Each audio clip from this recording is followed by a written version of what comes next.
They were everywhere. I mean everywhere. 40-something tents pitched on my cypress-studded land, twinkling fairy lights strung across my oak trees, the thick, cloying smell of bad whiskey and cheap hot dogs hanging in the humid Florida air. And there she was, Brenda Maxwell, the high priestess of the Pelican Point Homeowners Association, standing on a makeshift stage of stacked pallets, wearing a ridiculously crisp linen safari vest, and trying to lead 30 suburbanites in a rousing off-key rendition of Margaritaville. That was the precise moment I saw Goliath, my 9-foot alligator, slide out of the murky backwater, silent as a bad memory, and head straight for the cooler they'd set up near his favorite sunning spot. The screams that followed were, well, they were spectacular. Yeah, that's me, the guy standing ankle-deep in mud, watching an entire HOA retreat dissolve into pure, undiluted panic over a reptile. You're probably wondering how a perfectly nice, if slightly reclusive, wildlife biologist ended up at war with a woman whose main goal in life was color coordinating the community mailbox cluster. To understand this, you have to understand two things: Florida and the grotto. Florida, man, it's not the beaches and the Disney parks. It's the humidity that coats you like liquid shame, and the land that hasn't forgotten it's a swamp, no matter how many golf courses they build on top of it. My slice of it, 10 acres nestled right where the new Pelican Point development choked up against the old state highway, was the latter. It was the grotto, a chunk of wild ancestral wetland my grandfather fought tooth and nail to keep when the developers came. He called it his cathedral, but the county just labeled it Tract 7B and left it alone, which was perfect for me. After getting my degree in conservation ecology and burning out on the academic circuit, I retreated here, focusing on restoring the native habitat. I'm not just a hermit with a beard. I'm permitted by the state to manage this area as a functioning, monitored wetland. And yes, that includes my 3 resident American alligators, all tagged, tracked, and living their best life under the watchful eye of the Florida Fish and Wildlife Commission. Goliath is the biggest, the oldest, and the most personable. Then came Brenda. She moved into the biggest, shiniest, and most aggressively beige McMansion right across my drainage ditch. Brenda didn't just join the HOA board. She treated the presidency like a seat on the UN Security Council. She saw my swamp, my vibrant, federally regulated, ancient land, as an eyesore, a blight on her perfectly curated vision of beige suburban harmony. At first, it was just the letters. Typed, laminated, delivered in a gallon-sized Ziploc bag like it was a holy document, citing me for everything from non-standard fencing to visual disruption caused by naturalized vegetation. I just laughed, crumpled them up, because legally, they had 0 jurisdiction. My deed was older than their entire subdivision. My boundaries were grandfathered in. But Brenda didn't let a little thing like the law get in the way of her personal crusade. She escalated fast. She filed a nuisance complaint with the county about my fencing, claiming it was unstable and a hazard to property values. The county inspector, a grizzled old guy named Jim, came out, looked at my hog wire and cedar posts, and asked me who my contractor was. When I said I built it myself, he just tipped his hat, complimented the craftsmanship, and left. A week later, Brenda was standing on my porch, uninvited, naturally, clipboard in hand, wearing a smile that belonged on an aggressive dental hygienist. "Just a friendly check-in, Mr. Rhodes," she cooed, her eyes darting past me into the dark heart of the grotto. "The neighbors have expressed concerns about the general upkeep, and well, the reptiles." That's when I realized she'd done her homework. She knew about the state permits, she knew about Goliath. "They're here legally," I told her, pointing to the framed FWC documentation next to my door. "And so am I." She didn't even blink, just sniffed the air like I smelled faintly of rot. "It's still a liability, and frankly, an eyesore. I've seen children riding bikes near your road. One wrong turn." She let the sentence hang, thick and greasy, like a subtle threat. That night, she posted a picture of my land on the community message board with a caption that was pure propaganda. "Neighboring properties lowering our investment. Let's strategize at next week's meeting." It was always about the investment, never about the community. She even filed for a zoning review, claiming my open habitat enclosures posed a danger to public safety. When that didn't stick, she called the local news station. A camera crew showed up one afternoon while I was scrubbing algae off a turtle nesting box. The anchor, a ridiculously handsome guy named Chad, asked, "Mind if we film? We heard there are gators here." "Sure," I said. "They're a little camera shy, but you're welcome to try." They caught a 2-minute clip of Goliath sunning himself on a log, turning it into a 6 p.m. segment titled, "Swamp Things Next Door? Are Your Kids at Risk?" After that, the curious ones started knocking, some wanting to know about the environment, some just wanting to know if I sold gator meat. Which, come on. But Brenda doubled down. She hosted a community vote to petition the county to redraw the boundaries and annex my land. She even hired some expensive, shady land use attorney with a tie pin the size of a quarter. I got wind of it through an unlikely source. Margaret, a sweet old lady who hated Brenda's guts, but still attended the HOA meetings because they served good Pinot Grigio. They think if they annex your land, they can force you to bring it up to code. "Dear," she whispered to me over the fence, as if sharing a top military secret. I sat on my porch that night, nursing a cheap beer, listening to the guttural grunts of the gators out in the reeds. 5 years I'd spent restoring this land, planting native cypress, removing invasive species, building nesting mounds. It was a thriving ecosystem, a true sanctuary. And this suburban dictator wanted to turn it into a landscaped lawn ornament because it ruined her view. It wasn't just mad. I felt personally violated. So, I called my buddy at the FWC, Officer Benito, and asked him to do a full compliance walkthrough, just to make sure all my paperwork was airtight. Benito came, gave me the all clear, and even left me a few brand new, thick metal signs, courtesy of the state. Authorized wildlife habitat. Do not enter.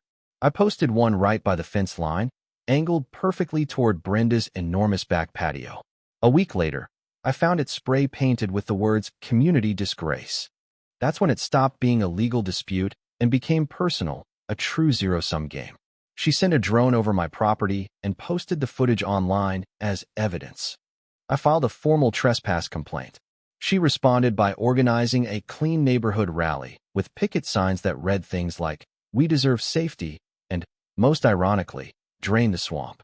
What Brenda didn't know was that every single time she escalated, I was documenting it. Every fake complaint, every misused permit request, every HOA budget expenditure that went toward community improvement projects that just happened to involve planting bushes facing my land. I wasn't just conserving a swamp. I was building a meticulous, ironclad case. And she had no idea she was about to host a weekend retreat on the exact stretch of ground where Goliath loved to sunbathe. The first sign that something truly awful was coming wasn't a formal letter. It was a piece of cheap mail that looked too official to be real. It was a courtesy warning from something called the Pelican Point Architectural and Environmental Review Committee, a group I knew didn't exist, citing me for inadequate visual containment of aquatic enclosures. I tossed it in the burn barrel, but then more came. 4 notices that week. One about my solar path lights being unauthorized exterior lighting. Another for the unpermitted structure of the duck blind my nephew and I built, and one citing the open water as a vector for mosquito propagation. The sheer hypocrisy, coming from a neighborhood full of decorative, stagnant fountains. Brenda had weaponized bureaucracy, and she'd even started forging city code citations, dropping them in my mailbox like mini subpoenas. But the Real bomb dropped while I was 4 hours south near Lake Okeechobee, tagging baby gators and running a conservation class for high schoolers. While I was knee-deep in legitimate wildlife work, Brenda was busy introducing Motion 16, extension of community enrichment events to adjacent green spaces, which, surprise, surprise, included my land by name. She called it the Pelican Point Wilderness Immersion Pilot Program, claiming it would foster a sense of adventure and togetherness. The meeting minutes, anonymously emailed to me by sweet Margaret, made it horrifyingly clear this wasn't just a picnic. Brenda had pitched a full weekend eco-immersion festival, complete with family camping, bonfires, a crafts with nature station, and an early morning gator watch hike. The kicker? She cited my land as temporarily available due to low occupancy, treating my home like a seasonal Airbnb. The permit she used was a stroke of manipulative genius and fraud, an old, semi-expired land use form from a local Boy Scout troop that had camped near my east fence line years ago with my written permission. She refiled it under a community development clause, claiming to revitalize existing use patterns. The city permits office, swamped with actual crimes and short-staffed from budget cuts, rubber-stamped it without even checking the legal plat map boundaries. I found out too late. I pulled into my driveway 3 days later, mud on my boots and a cooler full of hatchling trackers, only to see a row of shiny SUVs, minivans, and one huge, pristine Airstream trailer parked haphazardly across my field. It looked like a luxury Burning Man 45 tents, maybe more. My solar lights were unplugged and shoved into a plastic bin labeled tripping hazard. Someone had dug a shallow latrine behind the palmettos. A group of teens were setting off tiny bottle rockets near the pond. And there was Brenda, in her ridiculous safari vest, now upgraded with a wide-brim hat and sunglasses, standing on those wooden pallets with a megaphone and that cursed ukulele. I froze, partly from shock, partly because I saw Goliath watching from the edge of the water, head just above the surface, looking at the ukulele player like he was trying to figure out if she came with ketchup. I slammed my truck door, hard, and marched toward the crowd, my boots crunching through discarded trail mix packets and juice box straw wrappers. Some poor kid asked me if I was the park ranger. No, I said, voice low. I'm the owner. Brenda spotted me and immediately stepped down from her stage, acting like I was a slightly unexpected, but welcome, guest. Oh, hello, Liam, she chirped, all false cheer. You're back early. Isn't this just marvelous? What the hell is this? I asked, gesturing to the sprawling sea of fabric and lawn chairs.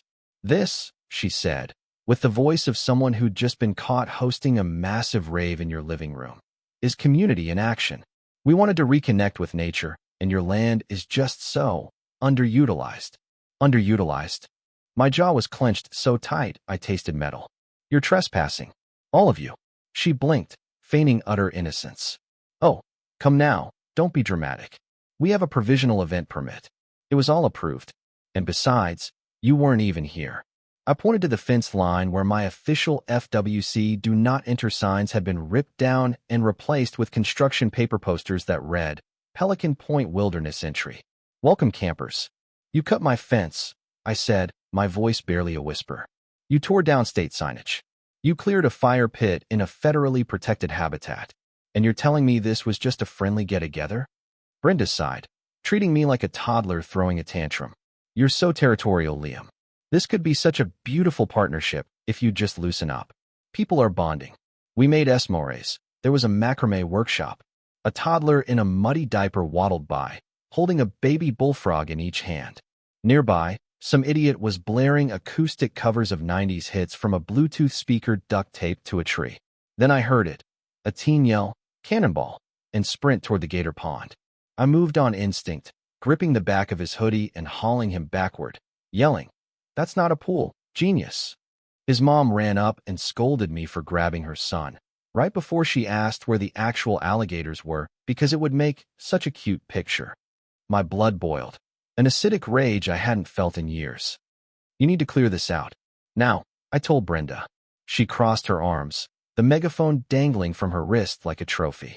You're making a scene, Liam. Do you really want to be known as the man who shut down family fun?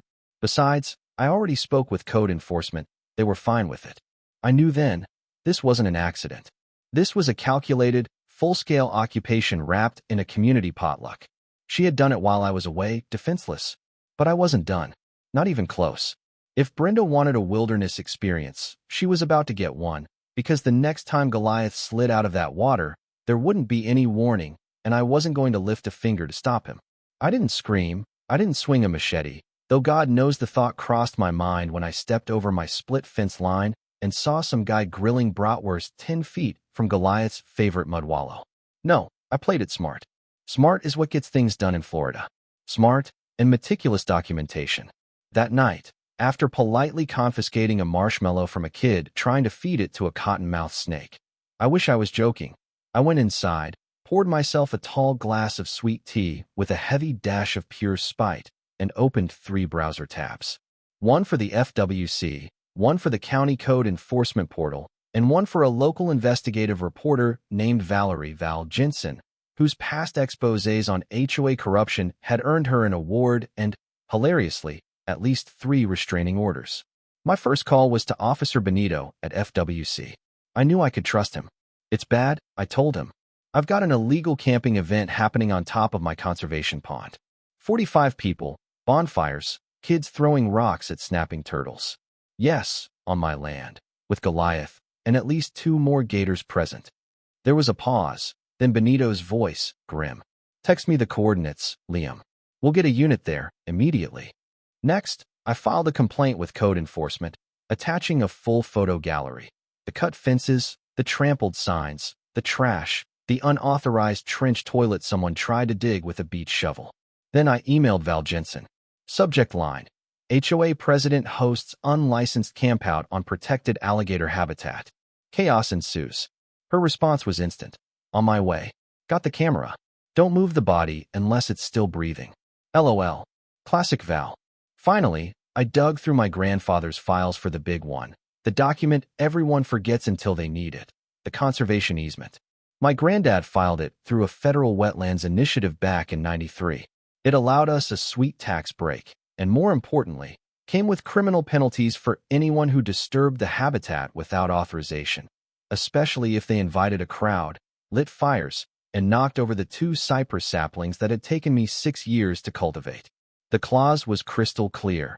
No unauthorized human occupation, recreational or otherwise, shall be permitted within the easement boundaries, without the written consent of the landowner and FWC. I made copies, highlighted everything, and loaded it onto a USB stick labeled Brenda's Last Supper. I spent the next few hours watching the chaos from my porch, quiet as a hunter in a blind.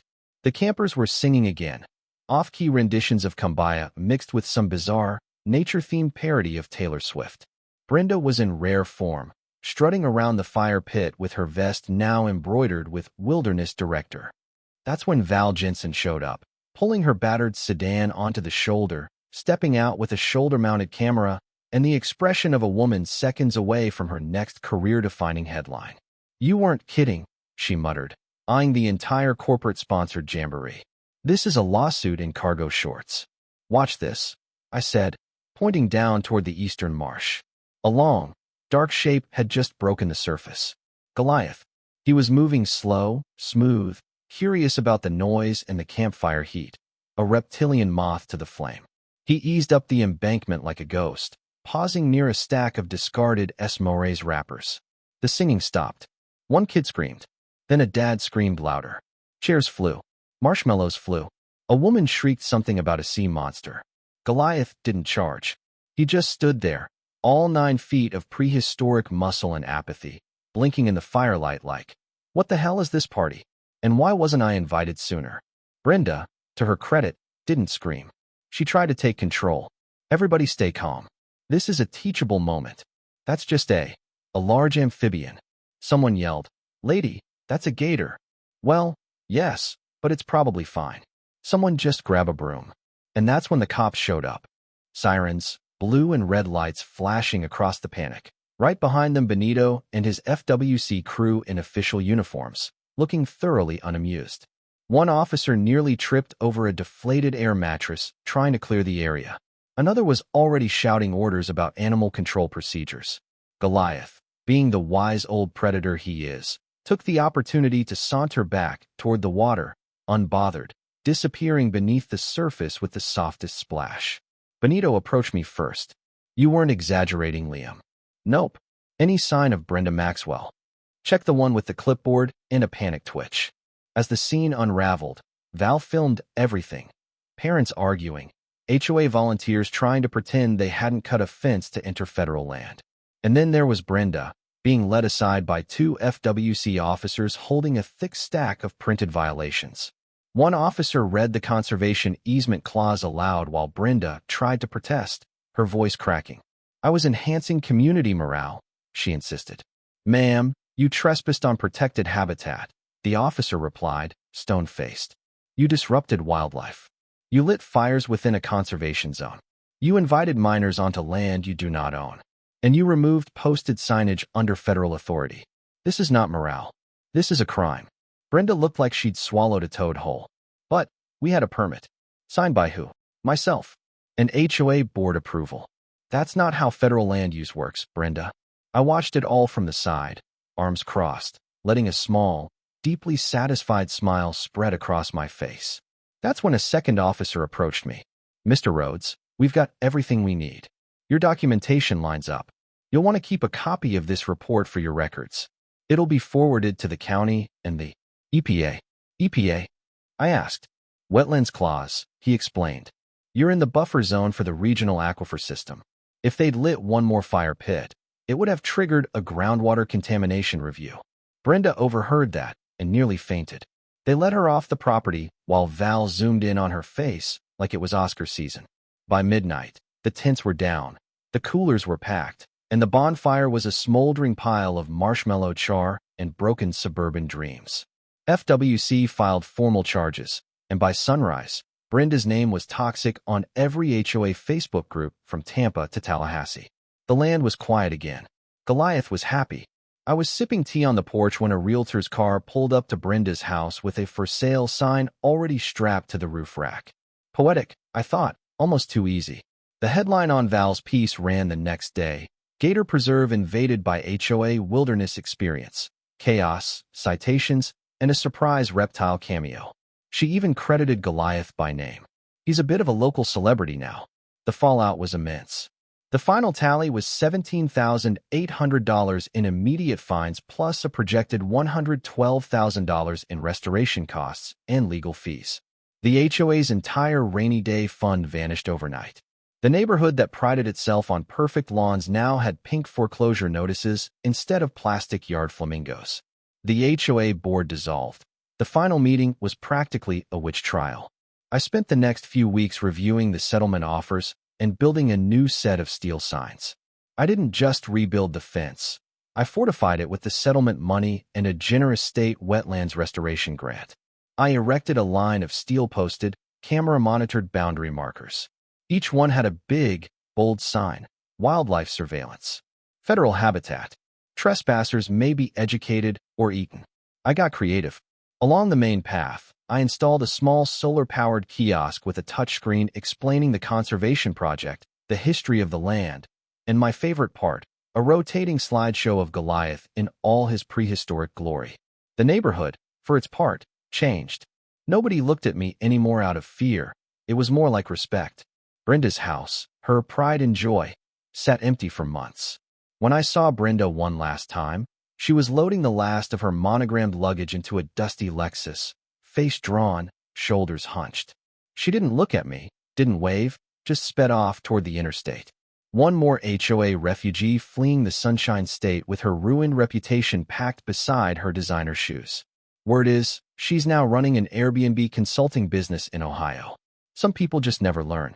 The final tally: the HOA was dissolved, the board scattered, and Pelican Point returned to what it should have been: a patchwork of families, retirees, and wild spaces, stitched together by a grudging respect for the swamp. As for me, I made my stand, protected my land, and brought down the HOA that thought it could conquer the swamp. The air is thick, but so is the satisfaction. I sip my tea, watch the lightning bugs flicker over the reeds, and listen to Goliath grunt his approval from the water's edge. And on the fence, gleaming in the moonlight, hangs the new sign that says it all. Some lessons you only learn the hard way. Others you only need to learn once. In Florida, we like to make sure the message sticks. What about you guys? Has your HOA ever gone completely off the rails? Do you think I went too far, or did Brenda deserve everything she got? Hit that like button and let me know in the comments below. When a fight is over your home, what's the line you won't cross? I'm here reading every single one. And trust me, I've got plenty more stories about life on the swamp edge. Don't forget to subscribe so you don't miss the next chapter of the Swamp King saga. Peace out.